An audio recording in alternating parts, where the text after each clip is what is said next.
La matriz de la vida.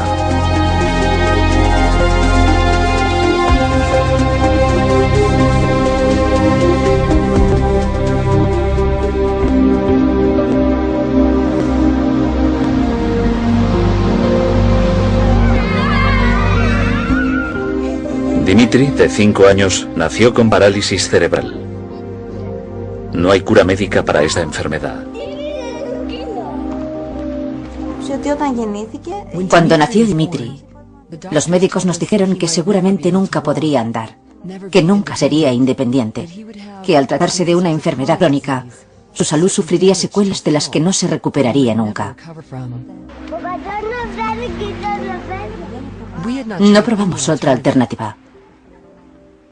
Personalmente solo tenía fe en los métodos estándar, hasta que unas personas en las que confiábamos, porque las conocíamos bien, nos hablaron de Eric. Consideramos la sanación el levantarnos de una silla de ruedas, recobrar la vista, recobrar el oído, que desaparezca un cáncer, todo eso. Y estas cosas suceden.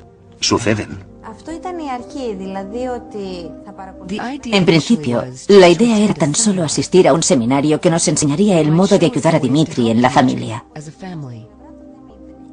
Los padres de este niño aparecieron y me preguntaron si haría una sesión de sanación después de la presentación. Les dije, bien, están cerrando la sala, pero déjenme acabar de firmar estos libros y les pediremos que nos dejen la sala durante un rato más. ¿Qué ocurre?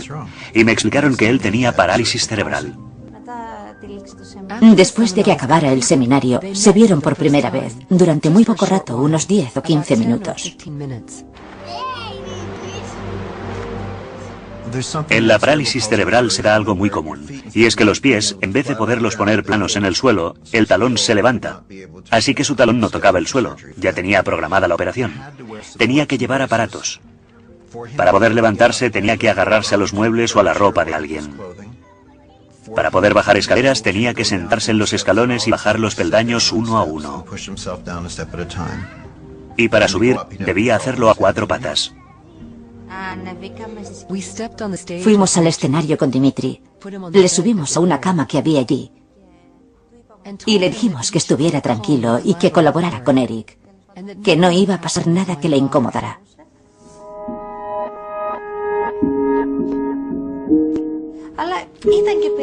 Nos resultó muy raro pensar que ese hombre intentara curarle usando las manos y además sin tocarle.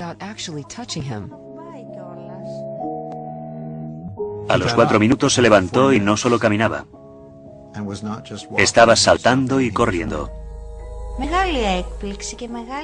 Fue una gran sorpresa y una gran alegría para nosotros. Pero a la vez nos quedamos pensando cómo eso había dado resultado tan deprisa, tan directamente y tan eficazmente. Caminaba muy bien, no de puntillas. Y no necesitaba la ayuda de nadie para subir escaleras, que era lo que solía ocurrir.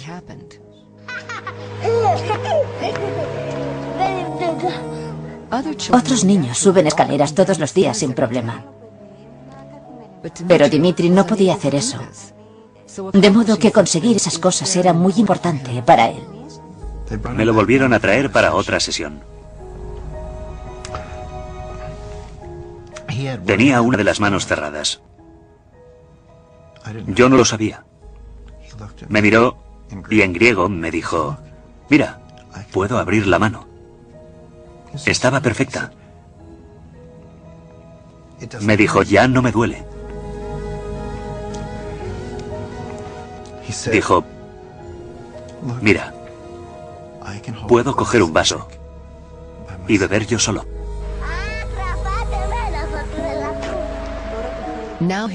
Ahora tiene el puño abierto. Está relajado y colabora con la mano izquierda mucho mejor, lo que es de gran ayuda. Ya no tiene el puño cerrado, eso le incomodaba mucho. Y cuando quiere darnos un abrazo, antes solo lo hacía con un brazo. Ahora nos da un abrazo de verdad y dice, mirad, puedo hacerlo, ya soy mayor.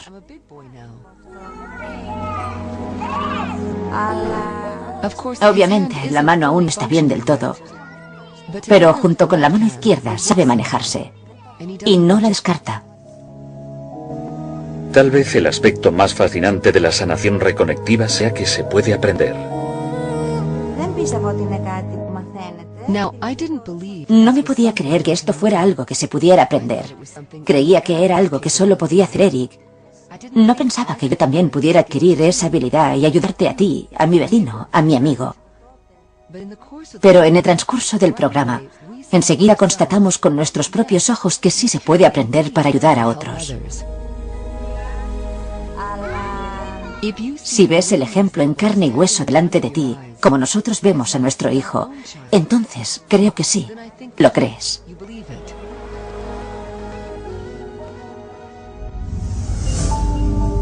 Se producen curaciones sorprendentes constantemente. Aún así, la medicina alopática tradicional no tiene un modelo o explicación del por qué se dan estas curaciones. No comprendemos cómo incluso la cosa más sencilla, como la curación de una herida, que es lo más habitual que cualquier niño ha experimentado, no logramos entender del todo cómo ocurre eso. La respuesta puede encontrarse en el profundo cambio que está experimentando nuestra concepción de nuestro universo.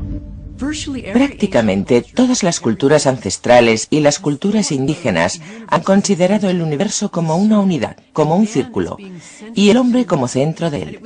Pero fueron los descubrimientos de Isaac Newton y de René Descartes los que desmontaron la estructura de nuestro universo y crearon este modelo de maquinaria de relojería en el que la mente está separada del cuerpo, y en el que estamos separados unos de otros.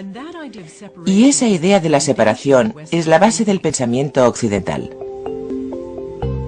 Ahora bien, Newton describió un universo sin anomalías de cosas separadas que operan en el espacio y el tiempo según leyes fijas. La idea del cuerpo como máquina, el cuerpo como esta máquina sin anomalías, con dos motores corporales que serían el cerebro y el corazón, y toda la orquesta central dirigida por el ADN. Ese es el modelo que tenemos.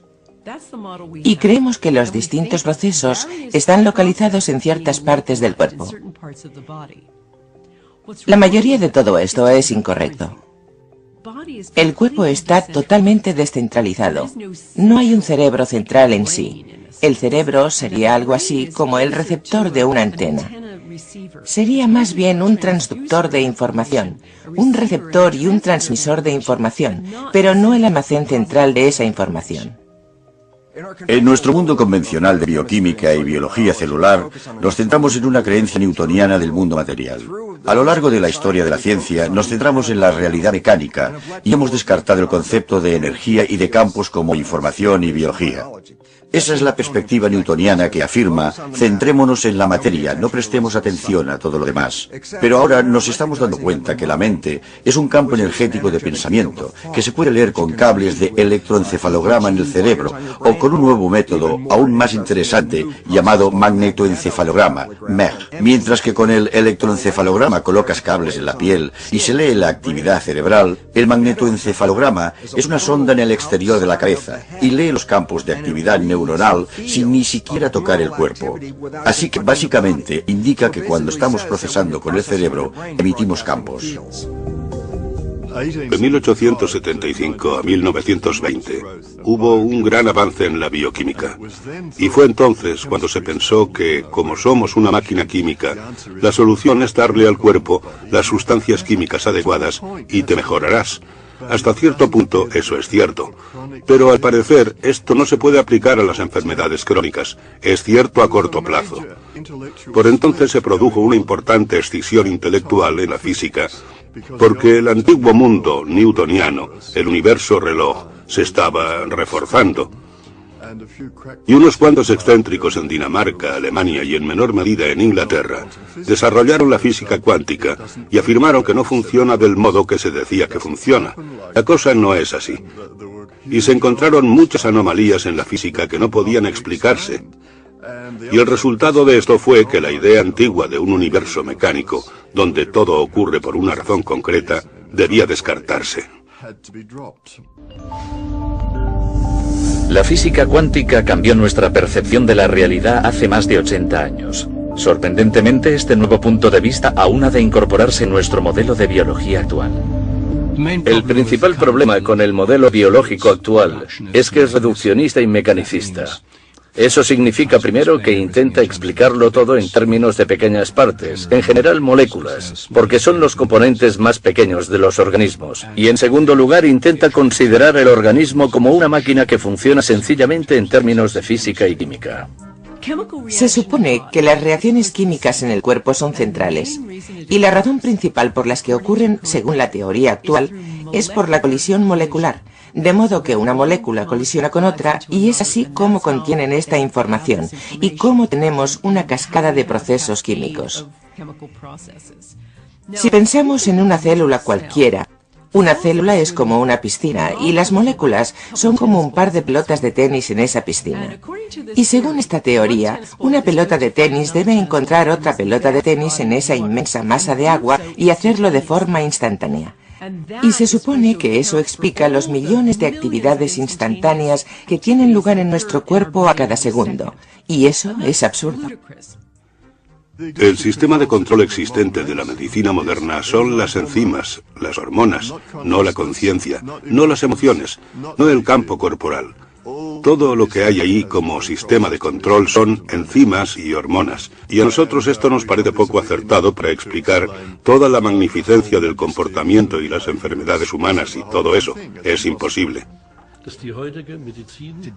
La medicina actual sigue trabajando con los antiguos paradigmas de la física que se remontan a la época de Newton y la primacía de la materia. La física moderna hace mucho que eliminó ese paradigma y entiende que no es la materia, sino la mente o el espíritu lo que es primordial. Aunque no se define como espíritu, sino como campos de energía inteligente. Consideramos la ciencia como una especie de verdad absoluta y como una historia que ya se ha escrito. Pero la realidad es que la ciencia es una historia relatada por capítulos y cada nuevo episodio suele pulir o cambiar por completo lo que se ha dicho antes. Este péndulo intelectual oscila y está oscilando hacia la idea del holismo y teniendo en cuenta cómo funciona un sistema como un todo. Por el contrario, los médicos empezaron a observar cómo funciona cada célula en particular y se centraron en un nivel celular. Eso se lleva haciendo cientos de años, vale, lo entendemos bien, pero no entendemos cómo se comunican las células entre ellas y cómo manejan la información.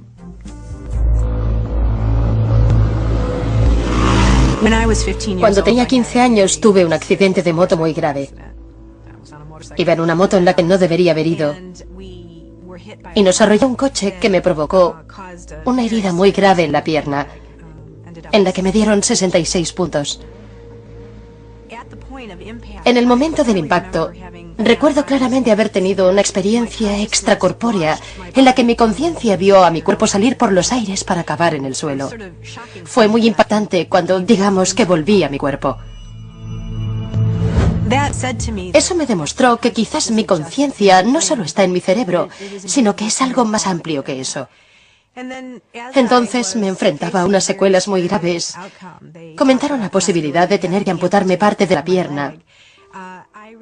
Y me recuerdo tumbada y escayolada desde la cadera hasta el tobillo y pensando sobre cómo recuperar mi sistema inmunológico con mis pensamientos, de modo que pudiera estimular la curación de mi pierna. Me tumbaba en el sofá y visualizaba mi sistema inmunológico y notaba un hormigueo.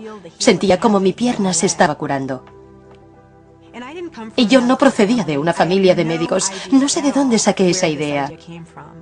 Pero de algún modo fue algo no ético. Supe al instante que eso era lo que tenía que hacer. Y al final me quitaron la escayola y ahora, como se ve, sigo siendo un ser de 2 piernas, por suerte. Así que en esa curación creo que tuvo algo que ver parte de mi experiencia personal. Que hubo algo que me hizo saber que mi mente era importante para mi cuerpo y que mi cuerpo era importante para mi mente. Algo que sabía intuitivamente.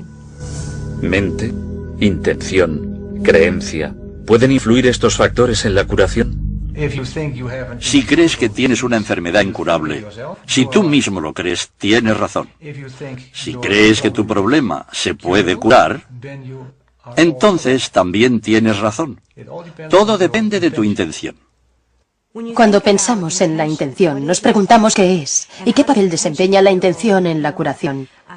La intención desempeña un papel cuando pensamos en cómo nuestros pensamientos, nuestras emociones y nuestras cogniciones influyen en nuestro sistema inmunológico y en nuestro sistema endocrino. Y sabemos que esto es así.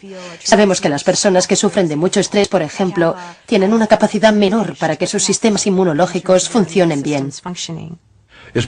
En los laboratorios se ha descubierto en los últimos 15 o 20 años, por ejemplo, que la intención tiene efectos físicos. Por ejemplo, hace poco llevamos a cabo un estudio en el que reunimos parejas, uno de cuyos miembros tenía cáncer. Y cogimos a la pareja del paciente que tenía cáncer y le formamos en lo que denominamos programa de intención compasiva. Se les invitó a participar en un programa de formación. Gran parte tenía que ver con la meditación, con la apertura del corazón, con las energías sutiles. Y asistieron a este programa de formación y les pedimos que se fueran a casa y siguieran practicando esta intervención durante 8 semanas. Los volvimos a convocar y los metimos en nuestro laboratorio. Controlábamos al paciente en una cámara. Le metimos en una cámara de 900 kilos protegida electromagnéticamente para que no hubiera campos electromagnéticos ni para que la pareja del paciente de cáncer hablara con él por radio o por el móvil y le dijera: vale, ahora respira profundamente. Así descartamos cualquiera de estas explicaciones convencionales. Mientras tanto, la pareja, que había asistido al programa de formación, se sentaba en otra sala y observaba la imagen de su amado por una pantalla de televisión por circuito cerrado. Y entonces, aleatoriamente durante la sesión, se les pedía que enviaran intenciones amorosas y compasivas al paciente. El objetivo era ver si podíamos hallar correlaciones entre la intención de esa persona y la actividad fisiológica de la otra. Lo que descubrimos es que había una correlación significativa en la actividad fisiológica de esa persona y la actividad fisiológica de la otra. Y esto sugiere que hay algún medio por el que la información se transfiere que no se puede explicar con el modelo convencional newtoniano de causa y efecto. El compañero del paciente de cáncer no entraba y le susurraba al paciente al oído: ahora tranquilo. Era más bien al contrario, estaban separados y no había forma de que esas dos personas supieran cuándo estaba teniendo lugar ese tipo de interacción, pero aún así sucedió. Enviar una intención de que estoy mejor, enviar información convincente de que estoy mejor, es enviar información al cuerpo para que se corrija. Porque, como decimos, un pensamiento también es energía física. Y también envía información al cuerpo. Está perfectamente demostrado que nuestro sistema de creencias afecta a cómo nos comportamos y a cómo actuamos. Y también afecta a nuestra forma de vida. Así que si no creemos que podemos ayudarnos a nosotros mismos, seguramente no podremos. Si no creemos que la información positiva es útil para nuestra salud y bienestar, entonces seguramente no lo será. Nuestros pensamientos crean nuestro cuerpo momento a momento. Cuando tenemos pensamientos positivos, liberamos ciertas sustancias químicas en el cuerpo. Cuando tenemos pensamientos negativos, liberamos sustancias químicas negativas en el cuerpo. Y estas tienen un profundo efecto en cómo se comportan las células y en cómo se está usando la nutrición.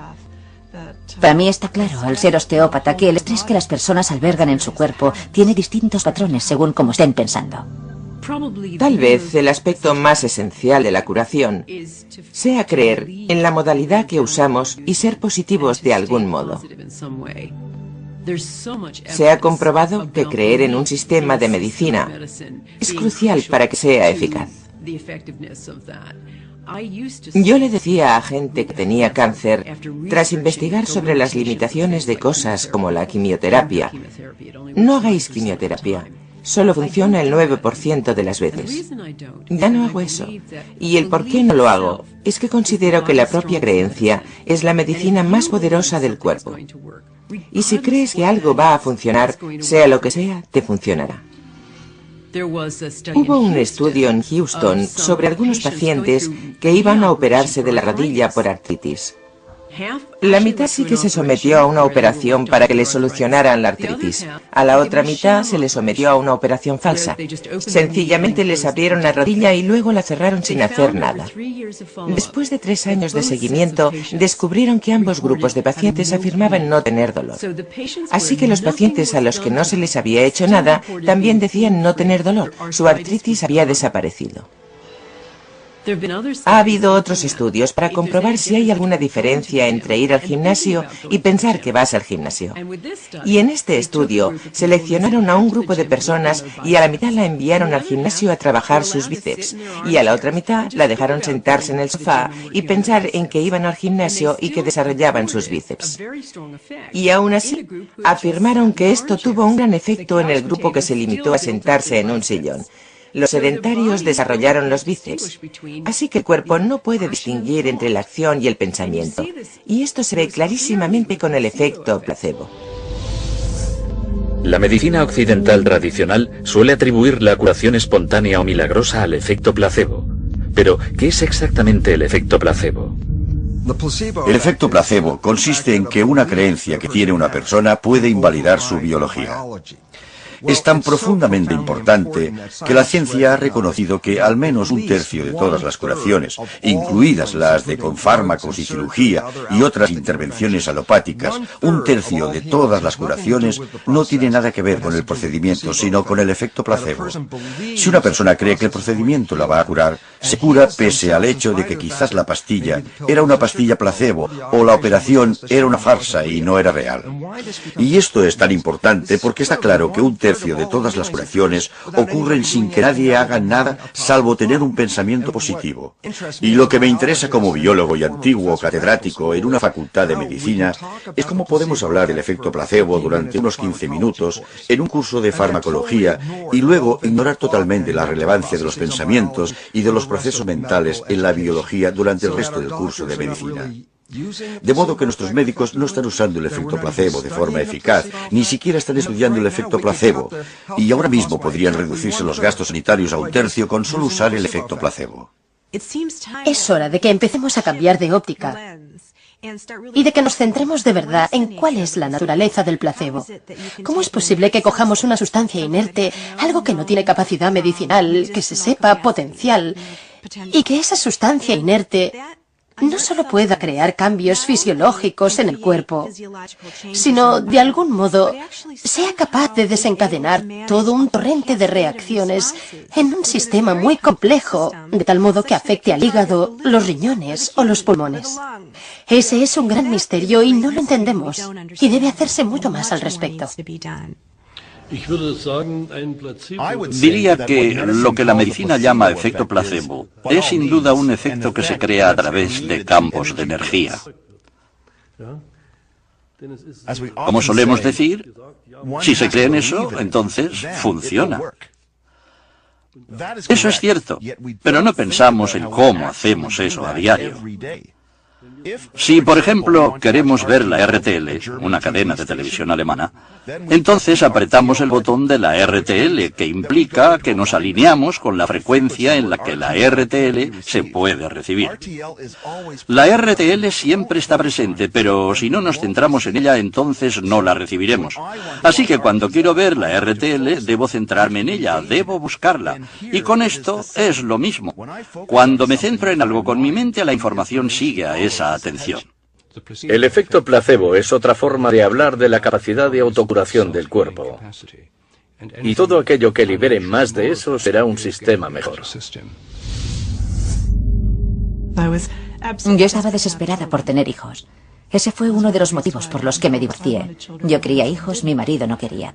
Así que me mudé a Londres pensando que me costaría un máximo de 2 años encontrar una nueva pareja y estabilizarme. Y me iría a vivir al campo con el cupo de 2,5 hijos que me correspondía y sería feliz. Ese era mi plan. Se me daba muy bien hacer planes. Ahí estaba yo, tenía mi consulta de osteópata, tenía clientes. Y estaba estresada, frustrada, deprimida. Llevaba años teniendo jaquecas. Quizás durante unos 10 años había tenido unos dolores de cabeza espantosos e iban cada vez a peor. A veces me duraban 5 días. Tenía una visita rutinaria con mi médico y este descubrió que mis niveles de hormonas estaban muy alterados e inmediatamente sospechó que tenía un tumor. Así que me mandaron a hacerme un escáner cerebral y me diagnosticaron un prolactinoma.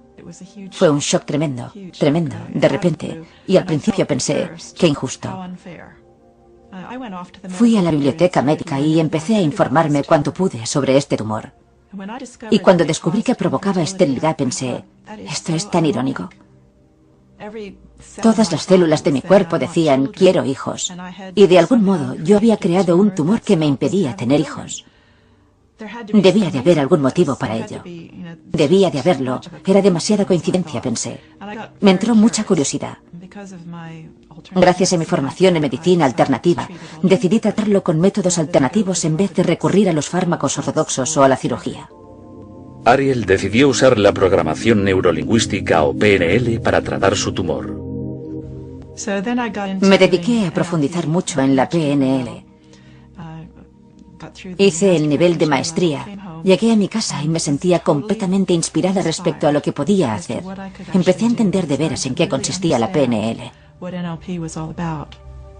La PNL es una forma de psicología práctica que empieza desde donde estás ahora y tiene en cuenta dónde quieres estar y descubre qué obstáculos hay.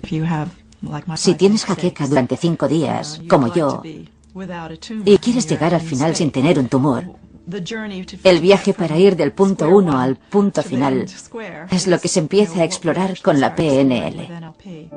Ariel hizo algunos descubrimientos muy interesantes cuando empezó a trabajar con la PNL. Ahora recuerdo que era una persona que pensaba que todas las células de su cuerpo querían hijos. Y lo que descubrí fue que en el fondo, remontándome a mi primerísima infancia, sentía tanta aversión a cómo había sido mi familia, que lo último que deseaba en el mundo era ser madre.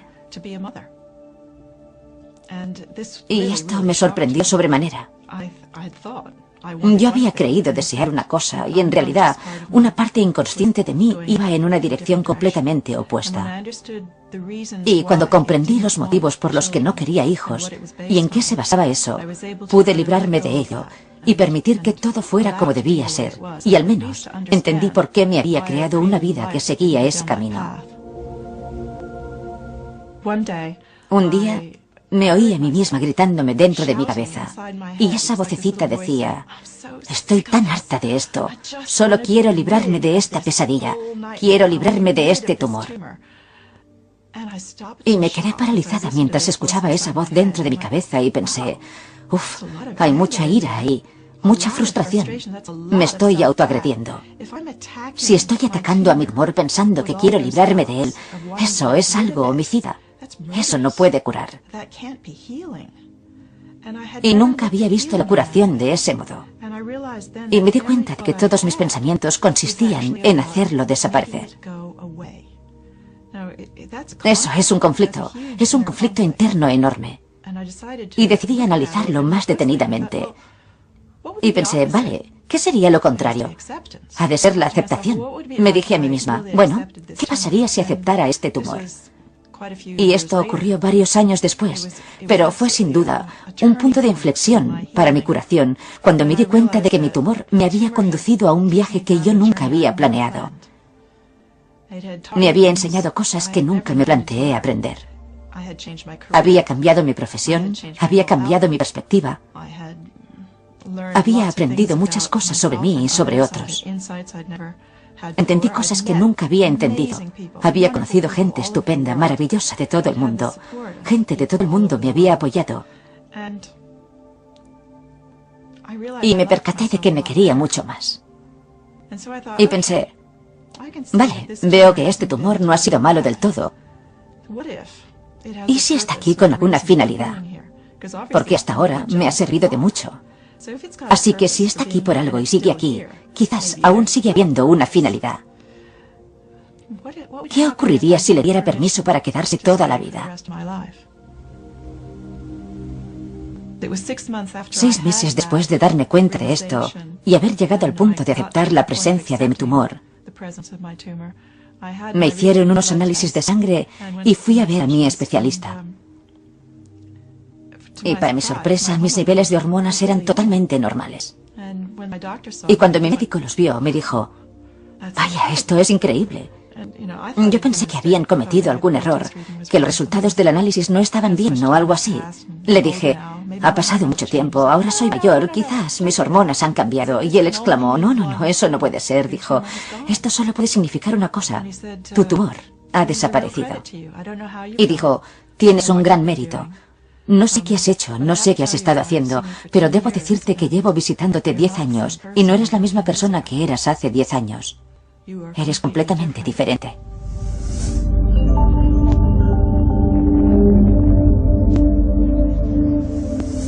Cuando sufrimos un cambio emocional, por ejemplo, si pasamos de la frustración a la alegría, estos cambios emocionales, unos 14.000 cambios emocionales, se desencadenan instantáneamente en el cuerpo.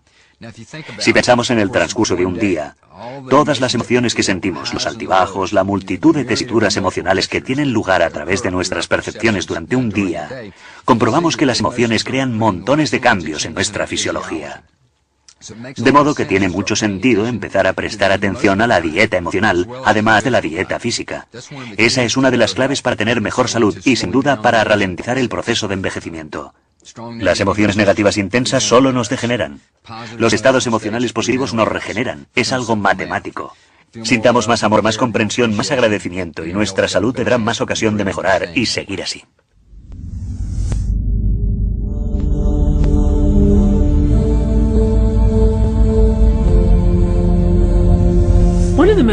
Uno de los descubrimientos más impactantes desde la llegada de la física cuántica es algo llamado el campo cero. Y esto hace referencia al intercambio de energía que tiene lugar entre partículas subatómicas. Todas las partículas subatómicas entablan un pequeño baile de energía. Es algo así como jugar un partido de baloncesto. Se envían energía mutuamente. Y en ese intercambio se crea algo llamado partícula virtual durante menos tiempo de lo que dura un parpadeo. Ese pequeño intercambio individual no es mucha energía, equivale a medio vatio más o menos.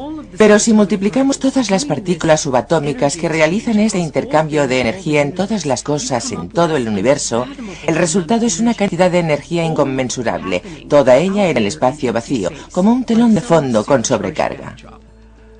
Mientras la biología convencional se centra en los estímulos materiales, la física cuántica revela que los estímulos invisibles son mucho más importantes.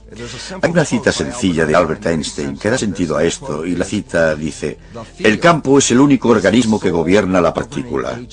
Lo que Einstein quería decir con esto es sencillo, y es que el campo, las fuerzas energéticas invisibles a nuestro alrededor, son los únicos organismos que gobiernan la partícula, la materia de la partícula. Y la física cuántica afirma, el carácter de la materia está determinado en última instancia por el campo. Entonces, ¿cómo se comunica la curación a otra persona? Veamos, existe este campo. Nosotros no estamos en este campo, somos este campo. Somos más densos, somos más ligeros entre medias.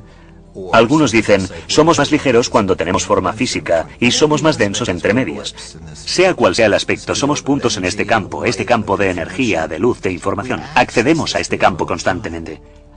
Adquirimos información de este campo constantemente. Todos hemos visto a una bandada de pájaros volando y cómo cambia de dirección. Instantáneamente, todas las aves de la bandada cambian de dirección. Parece como si un cerebro de ave superior controlara a todos los pájaros simultáneamente. Eso solo resulta con la ayuda de esos campos, ya que los campos pueden transferir sin pérdida de información y, sobre todo, instantáneamente, sin demora. Si entramos en cualquier catedral de Estados Unidos, de Europa, de donde sea, que se erigió hace 100 años o más, lo que experimentaremos en esa catedral será un silencio de sobrecogimiento, de reverencia, de calma, y es una experiencia palpable.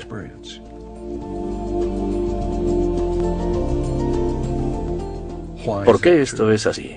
Es así, porque durante cientos de años, la gente que ha entrado en esa catedral lo ha hecho con su mejor disposición, ha ido a rendir culto, y en ese estado mental en el que las emisiones cuánticas del cuerpo y cerebro se emiten allí, esa catedral las absorbe, y en siglos posteriores retroalimentan a los feligreses que entran allí. Y por eso sienten ese silencio, ese sobrecogimiento y veneración. Todos formamos parte de ese campo de energía gigante, ese campo cero. Todos estamos conectados y estamos conectados más allá de los confines más lejanos del cosmos.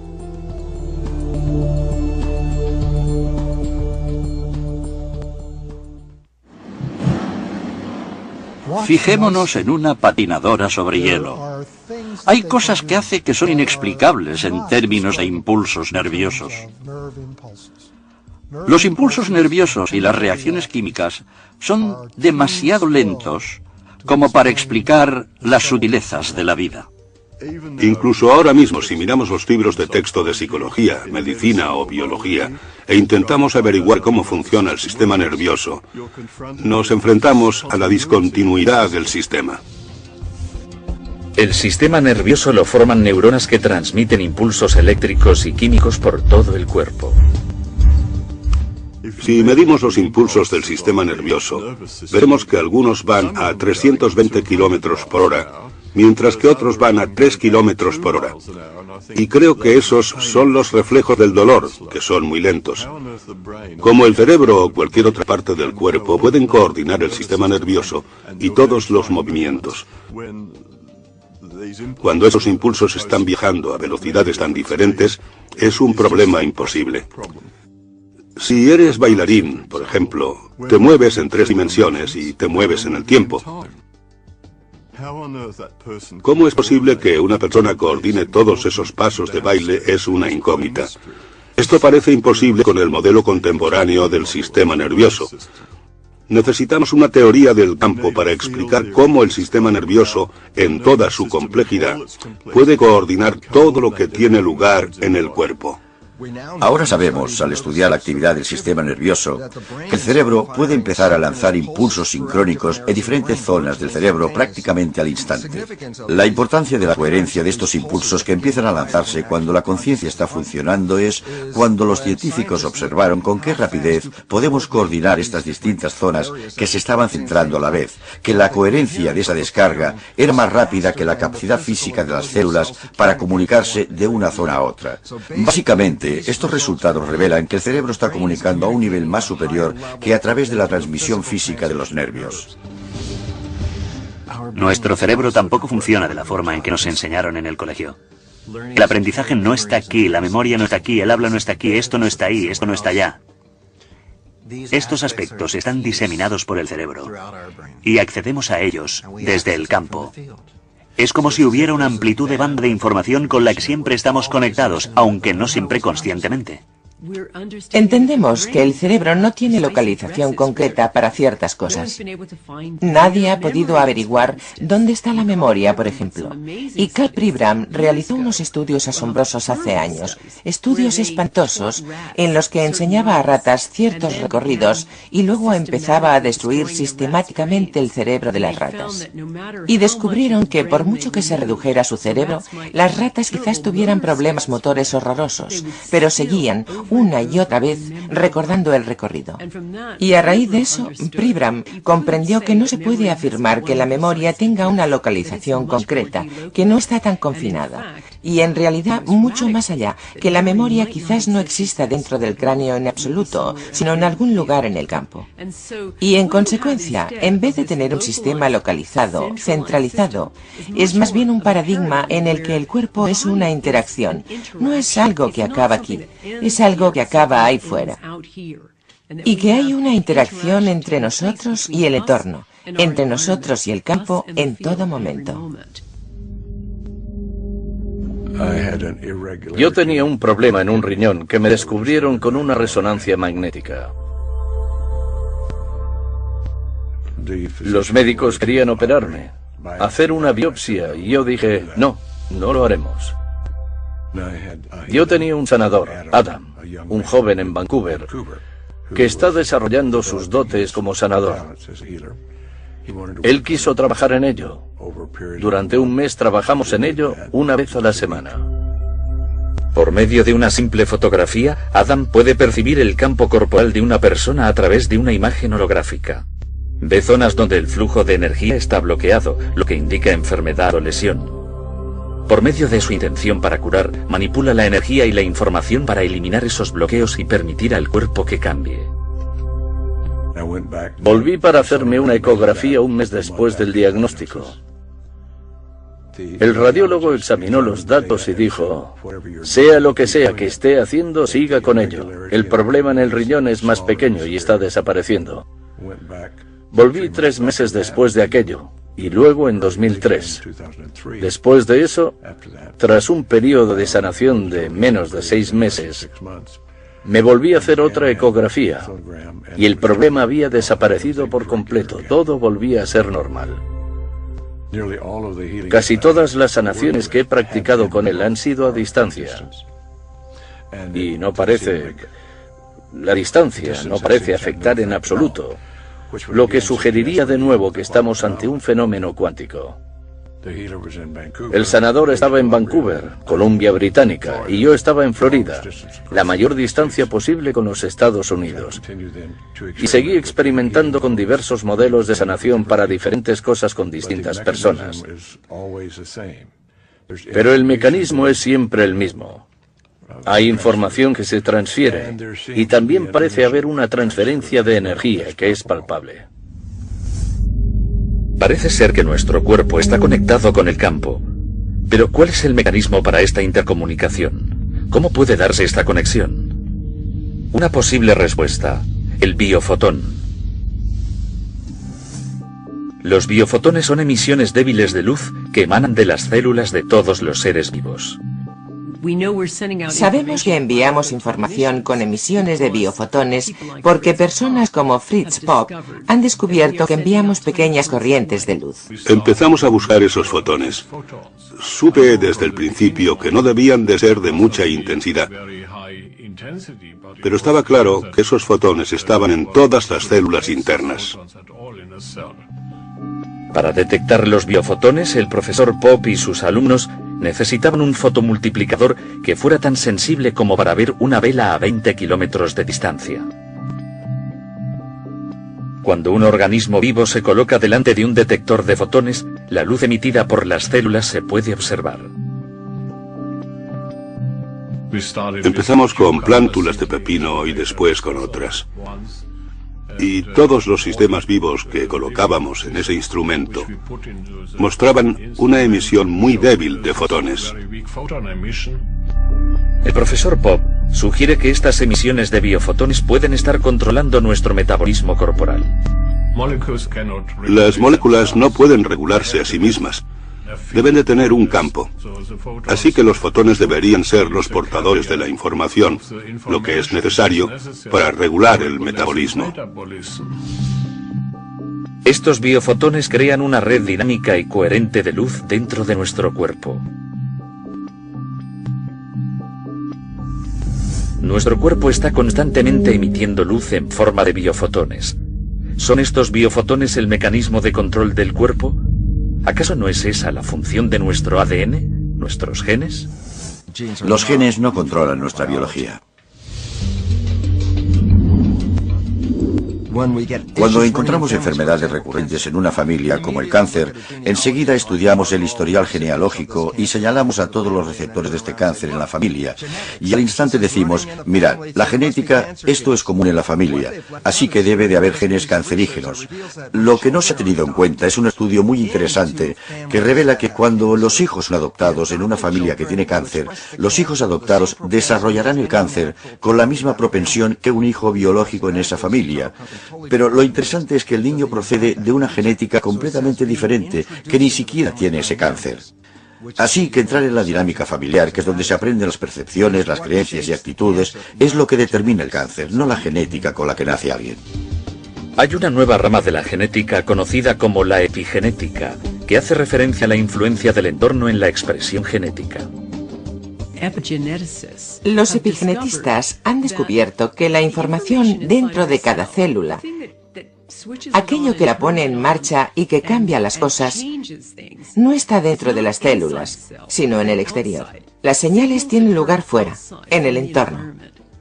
Un gen es un anteproyecto, eso es lo que es, para crear una molécula proteínica. Y las proteínas, hay más de 100.000, son los cimientos que nos proporcionan nuestra biología, nuestra estructura y comportamiento, ¿vale? La cuestión es que hablamos de genotipos, y hasta en los últimos 10 años, un genotipo era una parte de información predeterminada para crear una proteína concreta. La nueva ciencia es alucinante, porque revela que a través de mecanismos epigenéticos, a través de la influencia del entorno al leer los genes, los mecanismos epigenéticos pueden producir más de 30.000 variaciones diferentes de cada genotipo.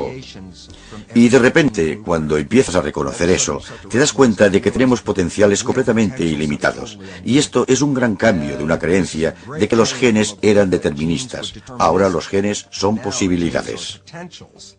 Si solo consideramos el nivel molecular, el proyecto del genoma humano ha revelado que tenemos unos 25.000 genes, muchos menos de los que en principio se esperaban. El proyecto del genoma del chimpancé ha secuenciado el genoma del chimpancé, y su genoma es prácticamente igual al nuestro. Tiene el mismo tipo de proteínas, el mismo tipo de genes, apenas se distingue la diferencia. Aún así hay una diferencia clara, y si no se puede explicar mediante los genes, ¿mediante qué se puede explicar? Y la respuesta es, creo yo, los campos morfogenéticos. Al igual que se pueden construir dos edificios distintos con los mismos ladrillos y cementos, si tienes dos planos diferentes, puedes construir organismos diferentes con distintos campos, incluso si las moléculas que los componen son muy similares, como lo son en humanos y chimpancés. El ADN es como una biblioteca. Estas son todas las proteínas posibles, desde los gusanos hasta nosotros.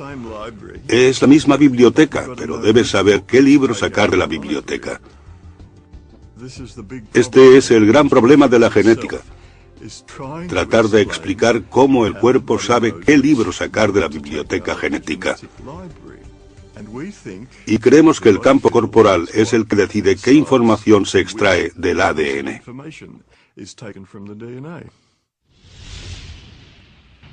Muchas culturas ancestrales han explorado el sistema energético del cuerpo. Hoy en día, los investigadores especulan sobre si el cuerpo tiene un campo de energía, conocido como campo morfogenético o campo corporal. Hay una jerarquía de campos que organizan nuestro cuerpo. Está el campo de todo el cuerpo, están los campos de los órganos y luego los campos de los tejidos y los campos de las células dentro de estos. Los campos de nuestro propio cuerpo están dentro y alrededor del cuerpo. Hay un campo global y luego están los campos subsidiarios, campos modulares para los brazos, piernas y los distintos órganos. La ventaja de los campos es que son intrínsecamente holísticos. Todos los campos son holísticos. El campo gravitatorio no se puede dividir en partes. Si cortamos un platelminto en 10 partes diferentes, cada parte puede dar lugar a un gusano nuevo. ¿Cómo es posible? Si fuera una máquina, eso no pasaría. Si cortas una máquina, lo único que conseguirás será romperla. Pero si cortas un imán, un sistema de campo, entonces por muchos trozos de pequeños imanes que consigas, cada uno tendrá un campo magnético completo. Y fue esta analogía con los campos magnéticos lo que llevó a los biólogos del desarrollo a sugerir la idea de campos morfogenéticos por primera vez. Y esto fue en los años 20. Y este campo ahora es un concepto crucial en la biología del desarrollo. No se pueden entender de verdad cómo los organismos se desarrollan sin él. Todos los humanos iniciamos la vida como una única célula que crece y se divide, y se desarrolla en los diversos órganos y miembros del cuerpo. ¿Cómo saben estas células en qué convertirse? Ha desconcertado a los científicos y derivó en la idea de campos de control en biología.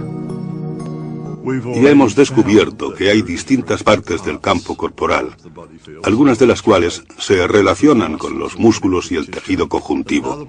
Otra parte del campo corporal está relacionada con el cerebro y con el sistema nervioso, y otra con el campo mórfico, que conecta con el ADN y la información genética del cuerpo. De modo que coincide con la medicina en muchos puntos. No difiere de la medicina, tan solo va un poco más allá conceptualmente. Estos campos energéticos pueden proporcionar la información necesaria para controlar el cuerpo. ¿Cómo sabe el cuerpo mantener su temperatura a una temperatura concreta? ¿Qué decide o quién decide cuál es la tensión arterial correcta para esa persona? Nadie lo sabe, y lo que afirmamos como idea holística es que el campo corporal decide sintonizar, girar todos los botones. Los campos morfogenéticos, o más en general, campos de información, son sistemas de control por encima del nivel molecular o el nivel bioquímico. Son sistemas que organizan el cuerpo, organizan el organismo en desarrollo. Las plantas también lo tienen, y todos los animales. Y mantienen la forma del cuerpo. Ayudan a los cuerpos a recuperarse de enfermedades o lesiones. Están detrás de una regeneración, por ejemplo. Aún podemos ir más allá y afirmar que el cuerpo humano en realidad es información estructurada. O en otras palabras, que el cuerpo humano es un campo de energía. Un campo de energía de ondas estacionarias, escalares, que están organizadas proporcionalmente, estructuradas y contienen gran cantidad de información. Creo que necesitamos un modelo del cuerpo basado en el campo para poder integrar distintas formas de curación o medicina en una comprensión coherente. El campo corporal es un campo energético que contiene patrones de información. Todos los órganos de nuestro cuerpo generan su propio campo específico. Un órgano en concreto parece generar campos significativos que afectan a todo el cuerpo. El corazón es el emperador del sistema. El hígado y todos los órganos tienen otras tareas, pero el corazón lo gobierna todo. Hay un concepto en medicina llamado cardiología energética que afirma que las señales producidas por el corazón son todas vitales para la regulación. El corazón está constantemente emitiendo sonido, ondas de presión, calor, luz, señales eléctricas, magnéticas y electromagnéticas. Todas las células del cuerpo están recibiendo estas señales de distinto tipo en diferentes momentos, porque viajan a diversa velocidad a través del sistema circulatorio. El corazón genera la mayor señal rítmica y electromagnética en el cuerpo. Si consideramos este campo magnético una onda portadora, está siendo modulado con información. Es la onda portadora de información. Y los experimentos que realizamos dejan claro que se modula con patrones emocionales. En otras palabras, si nos sentimos enfadados, frustrados o irritados, la información que queda grabada en ese campo magnético es muy diferente a si sentimos afecto, amor o compasión hacia alguien. Se ha descubierto que el corazón tiene patrones de latido rítmicos que pueden ser incoherentes o coherentes. Estos patrones están íntimamente relacionados con nuestras emociones y con cómo nos sentimos. Cuando el patrón del latido rítmico es fluido y metódico, se llama ritmo coherente. Y ese ritmo coherente alinea o sincroniza el ritmo cerebral, el sistema nervioso, los órganos y las glándulas corporales. Todos danzan en armonía con ese ritmo coherente del corazón. Las emociones positivas, las que solemos llamar positivas, como el amor, el agradecimiento, el cariño, el perdón, la gratitud, todas causan un patrón cardíaco muy distinto al de las negativas, como cuando sentimos ira, irritación o ansiedad. Estas crean lo que denominamos ritmos incoherentes o patrones desordenados. Por otro lado, tenemos los sentimientos positivos, cuando contemplamos un atardecer y admiramos su belleza, cuando nuestro corazón late a un ritmo que llamamos coherente. Es un patrón tipo ondas sinusoidal que el corazón está enviando al cerebro. Y lo llamamos coherencia cardíaca, porque en las investigaciones descubrimos que el corazón debe entrar en ese patrón rítmico sincronizado, coherente, para que el resto del cerebro y el sistema nervioso y el resto del cuerpo se alineen y se sincronicen con ese potente ritmo. Así que empieza con el corazón. Cuando tomamos el pulso, lo que sentimos es la onda de presión creada por el latido del corazón. No es el flujo sanguíneo, es la onda de presión. Así que cada vez que late el corazón, esta onda de presión va al cerebro y al resto del cuerpo. Y si lo observamos a nivel del cerebro, esa onda de presión sincroniza todas las neuronas. El cerebro tendría problemas si no tuviera esa señal para sincronizarse, para darnos ese efecto de sincronía global. Cuando alguien está en coherencia, notamos cómo irradia su amor o su compasión o su gratitud. La coherencia es el estado fisiológico óptimo que subyace en poder aprender, desarrollar y facilitar los procesos regenerativos naturales del cuerpo. El corazón tiene su propio sistema nervioso intrínseco que puede percibir, sentir, recordar y procesar información, y es independiente del cerebro. Siempre pensamos que el sistema de entrada de información está por completo en el cerebro. Pero ahora estamos descubriendo que el corazón recibe información en primer lugar y luego la transmite al cerebro. Algunos estudios han demostrado que el corazón reacciona más deprisa que el cerebro a estímulos externos. Uno de los estudios más recientes que hicimos en nuestros laboratorios fue el que acabamos titulando La electrofisiología de la intuición. Anteriormente se habían realizado otros estudios que mostraban que el cuerpo reaccionaría de tal modo que prevería un hecho futuro si ese acontecimiento fuera emocionalmente importante y relevante para esa persona. A los participantes se les colocaron sensores para registrar su actividad cerebral, cardíaca y las interacciones cardíaco-cerebrales. La persona se sentaba frente a un ordenador, se apretaba una tecla y luego nosotros registrábamos los datos fisiológicos y de 6 a 8 segundos después se le mostraba una fotografía. La fotografía podría ser de los dos extremos opuestos del espectro emocional. A los participantes se les enseñaron fotografías de víctimas de accidentes de coche, de serpientes atacando y otras imágenes perturbadoras. En el extremo del espectro, las fotos incluían flores o atardeceres. Las fotografías se asignaban aleatoriamente para que las vieran los participantes.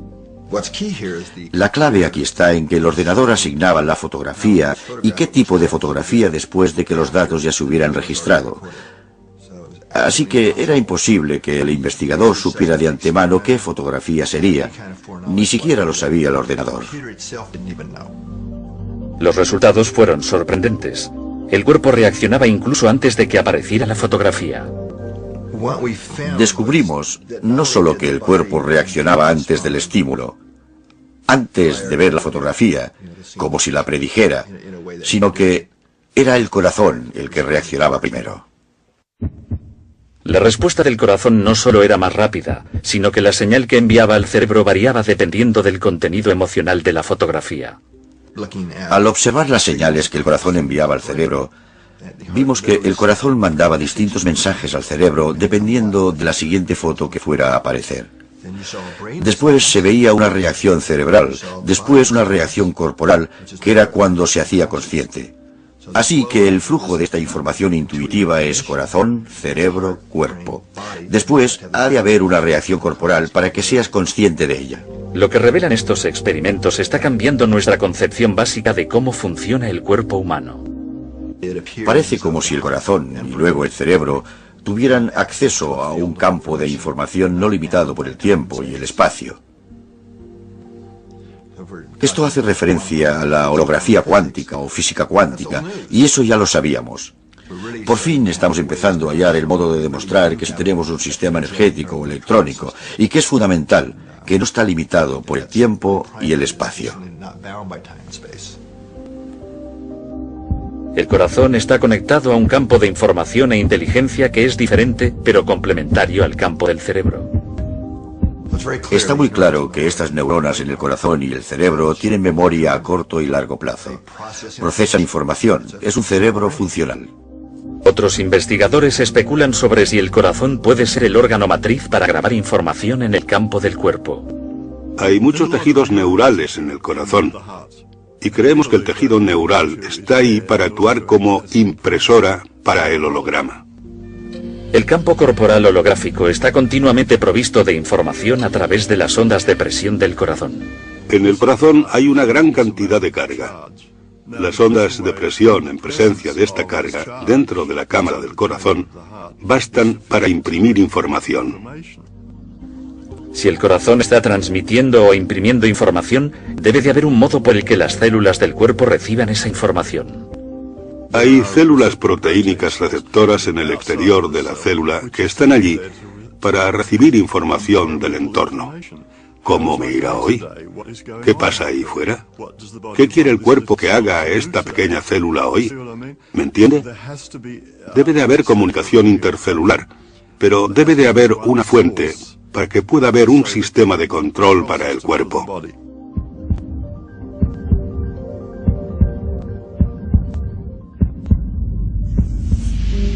Este sistema de control envía información al cuerpo a través del campo corporal. Pero, ¿qué es exactamente la información? Consideramos el cuerpo como un sistema abierto, tanto material como energético de intercambio dinámico, y lo es. Hemos de comer, pongamos, 1 tonelada de alimentos al año, y la mayoría de ella se distribuye. Toda esa comida, de algún modo, se asimila en el cuerpo, que permanece muy estable durante largos periodos.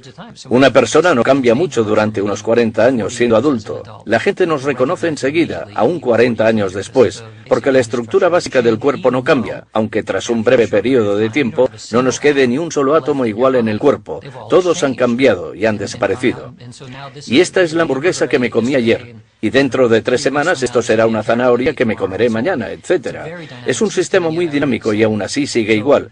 Entonces, si no es la parte material ni seguramente la parte energética dinámica, ¿qué queda?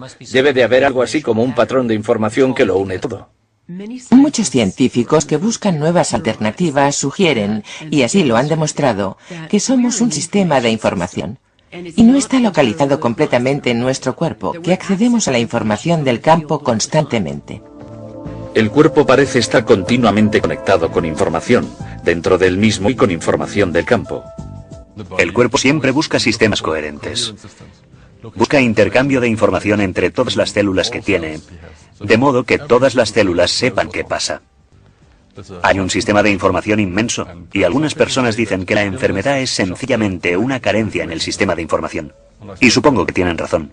La materia es energía comprimida. La información son patrones de energía. Hay un flujo de información en nuestro cuerpo que no acabamos de entender del todo, por todo nuestro sistema nervioso y por nuestros tejidos. E incluso en la antigüedad, algunos pueblos antiguos, los chinos, lo llamaban el sistema de acupuntura, que es un sistema de flujo de información en el propio cuerpo. Tenemos un sistema cuando tenemos estructura. Hay información por todas partes, ¿no? Solo obtenemos un sistema de información cuando está ordenado. Y algo fantástico que se descubrió en los años 80 fue que el sistema de acupuntura parece ser un sistema organizado. No es simplemente un grupo de meridianos de acupuntura al azar. Al parecer, tras hacer experimentos, querían organizarse con un orden concreto y querían comunicarse unos con otros en cierta dirección. Así que afirmamos que la información tiene un orden, y eso es lo que crea el propio campo corporal, el orden mismo. La regulación de todo el organismo y de todas las células. La coordinación de todas las células se consigue con ayuda de estos campos de información, estos campos de ondas escalares. Estos garantizan que todas las células sepan qué están haciendo las otras células en cualquier momento. Y tenemos unos 70 billones de células. Eso es mucha información y solo se puede procesar con la ayuda de los campos estructurados. En última instancia, Einstein y otros más recientemente han afirmado que la energía y la información han de ser intercambiables, ¿vale? La información se convierte en un tipo de energía porque es un orden en el espacio, ¿vale? Así que son intercambiables, pero por otro lado, en la práctica, lo que ocurre es que obtienes una onda de energía y de acuerdo con esa onda, puedes obtener información impresa, y la cantidad de información que puedes imprimir parece ser ilimitada. La medicina informacional. La medicina que recoge la información y cambia la información alterada va a ser el futuro de la medicina. Al parecer, el sistema de control del cuerpo no son los genes ni la química, sino la información, que parece estar disponible en el campo corporal. ¿Es posible introducir información nueva en el cuerpo para que influya en la salud? Eso es exactamente lo que varios investigadores están haciendo. Hemos aprendido cómo detener la distorsión de la información que ocurre como resultado de varias enfermedades. Una vez detienes esa distorsión, sorprendentemente, la fisiología empieza a funcionar, la química se recompone. Se podrían contar multitud de historias sobre curaciones. Y esto es así sencillamente porque hemos aprendido a corregir la distorsión de información en el campo corporal. La enfermedad es en cierto modo información desordenada. De manera que si podemos acceder a la información adecuada, corregimos ese desorden. Y eso es lo que varias de estas nuevas modalidades de energía están haciendo. Básicamente están corrigiendo ese lío de información.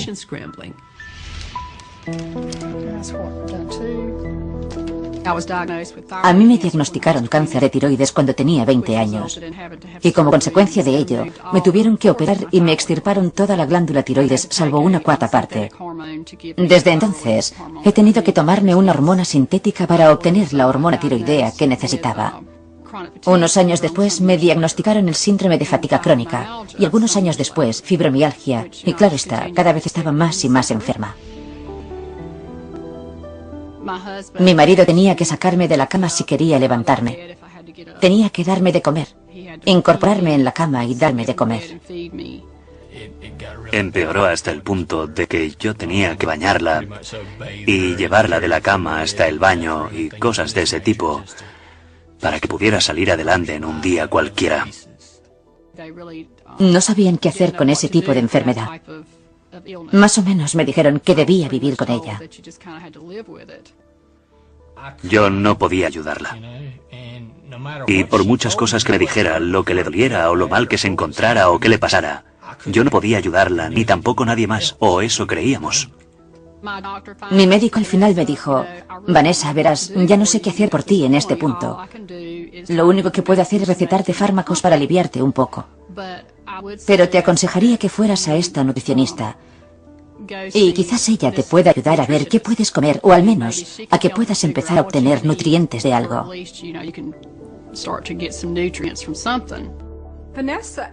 A Vanessa me la derivó su endocrino. La primera vez que vino, era literalmente incapaz de estar un día fuera de la cama. Había perdido una cantidad impresionante de peso. Era alérgica a casi todo. Tenía muchos problemas para encontrar alimentos que pudiera comer. Y por eso me había debilitado tanto.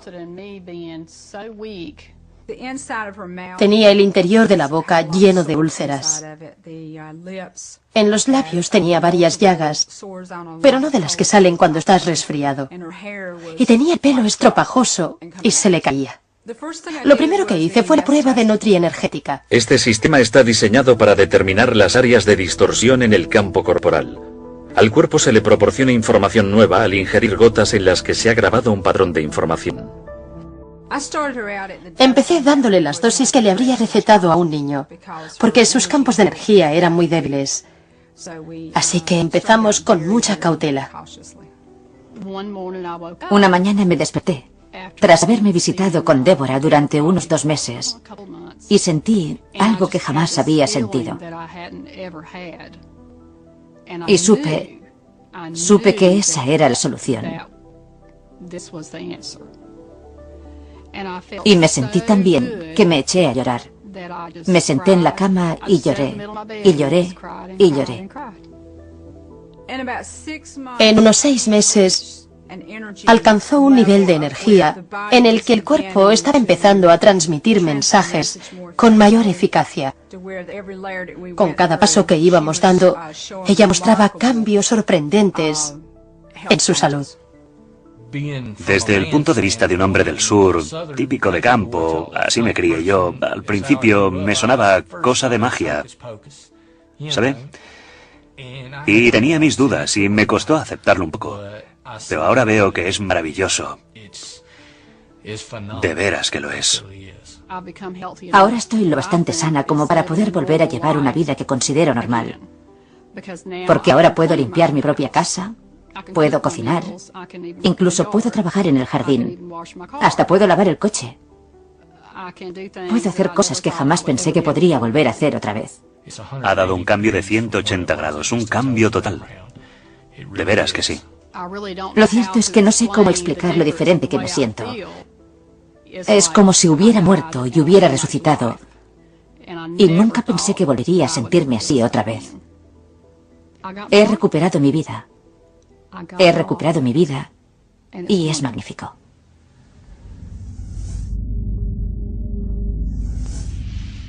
Estamos en el umbral de una concepción nueva de cómo se produce la enfermedad, de cómo se transfiere la información y de cómo mejorar la transmisión de información en los sistemas vivos. Las enfermedades crónicas están aumentando en nuestra comunidad y creo que usando estos métodos de información podremos tratar las enfermedades crónicas que antes no se podían tratar. Uno de los ejemplos más destacables de la eficacia y del efecto instantáneo de la medicina informacional lo oí hace poco, y tenía que ver con este sistema llamado terapia del campo del pensamiento, que es una psicología de la energía que teóricamente cura y cambia los pensamientos negativos a nuestro alrededor. Y la teoría es que los pensamientos negativos merodean a nuestro alrededor como si fueran una red y afectan a nuestro sistema corporal. Usan este sistema en Kosovo con supervivientes de la guerra de la antigua Yugoslavia. Había familias que estaban muy traumatizadas porque la política de limpieza étnica consistía en matar a media familia para que los supervivientes se desmoralizaran. Así que reunieron a un grupo de personas que habían sufrido un síndrome de estrés postraumático grave, que habría necesitado años y años y años de psicólogos y de fármacos y de todos esos métodos convencionales, y las trataron con terapia del campo del pensamiento. Y esas personas, y esto se aplica al 100% de las personas en este estudio, mejoraron prácticamente al instante, hasta el punto de que se reían y hacían bromas. Las curaron por completo de este trauma. Incluso los terapeutas de psicología de la energía se quedaron boquiabiertos ante la eficacia de esta modalidad. Pero esto solo nos muestra un pequeño ejemplo del poder que tiene la información como medicina.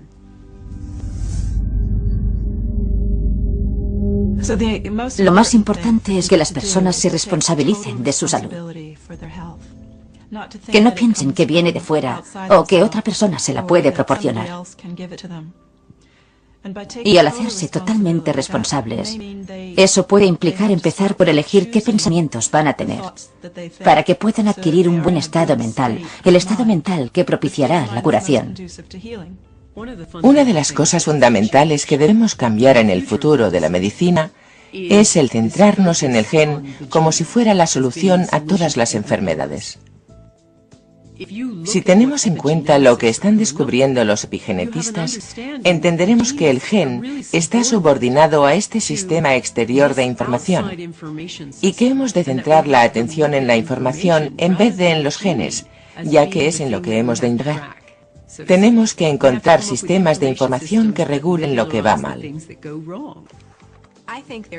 Creo que no cabe duda de que la asistencia sanitaria a un nivel global está en crisis.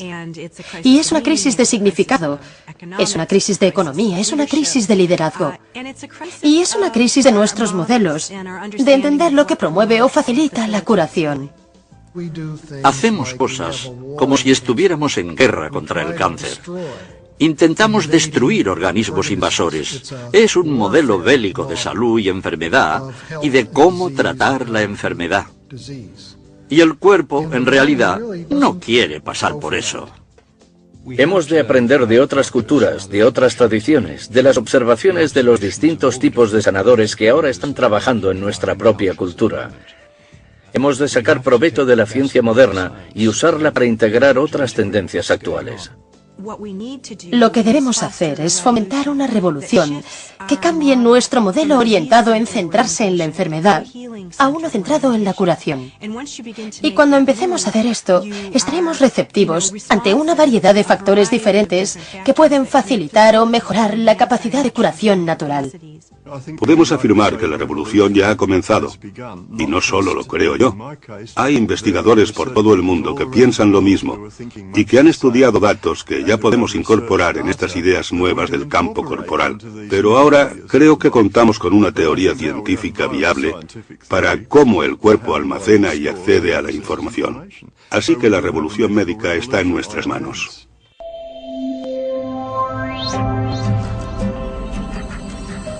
La matriz de la vida.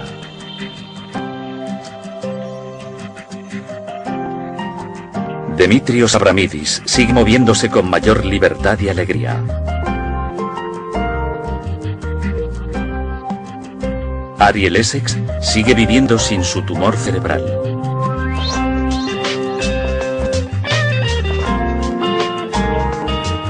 Dr. Edgar Mitchell sigue sano sin anomalías en el riñón.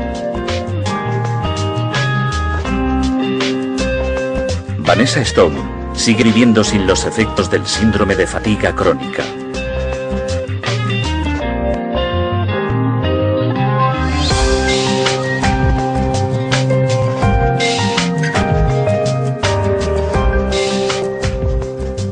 Parece haber una gran cantidad de pruebas que demuestran que podemos elegir la información con la que, casi como un electrón, podemos estar en todas partes a la vez. Yo definiría la curación como el aprender a corregir el campo corporal humano para que funcione según el genotipo original.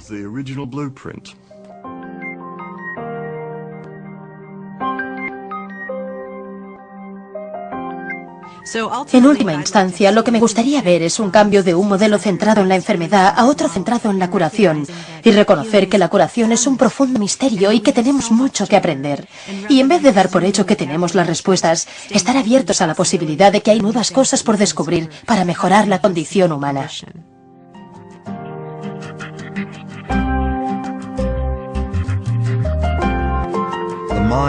La mente es el modo de funcionar del cerebro que interpreta el entorno y regula la biología. Así que, en vez de estar controlada por los genes, nuestra biología está controlada por nuestra mente. Y cuando entendemos esto y somos conscientes de que podemos cambiar la mente, si lo hacemos, cambiamos nuestra biología y genética.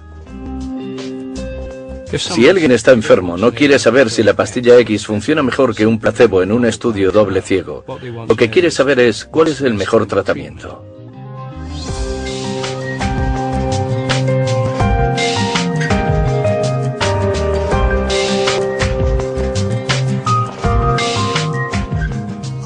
Creo que somos más poderosos de lo que pensamos. Creo que muchas de las técnicas médicas que estamos descubriendo, que son muy fructíferas, pueden practicarlas las personas en ellas mismas, una vez han entendido su propia energética. Está muy claro que la información negativa es dañina, o que si la aceptamos en nuestro cuerpo o en nuestro sistema de creencias, cambiará el modo en que reaccionamos y cambiará nuestro estado de salud.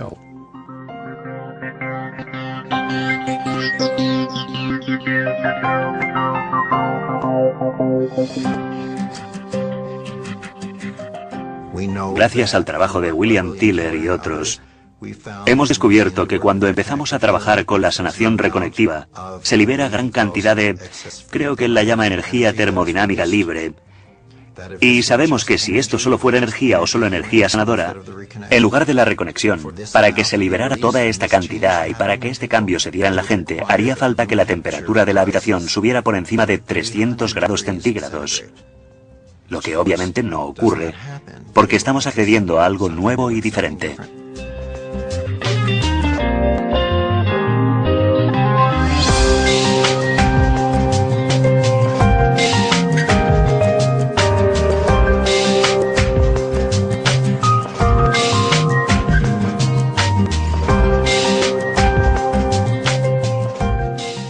En la coherencia está el estado de resonancia natural del cuerpo humano.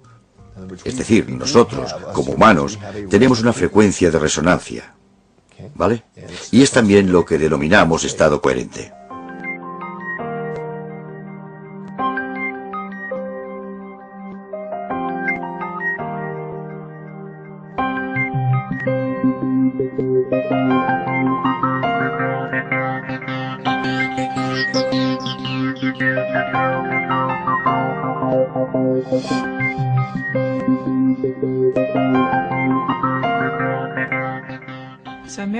Un milagro empieza con un cambio de pensamiento.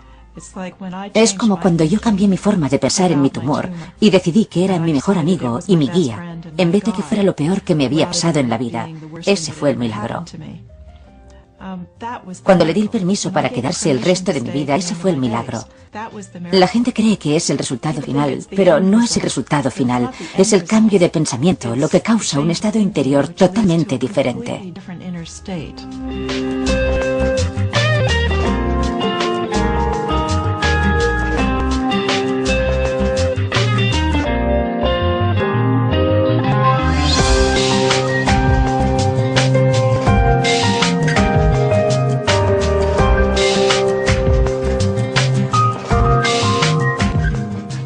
Se necesita tanto el deseo de querer curarte como la buena información de un terapeuta, de infocéuticos, de lo que sea. Sí, desde luego, esto debe ir unido, debe encajar.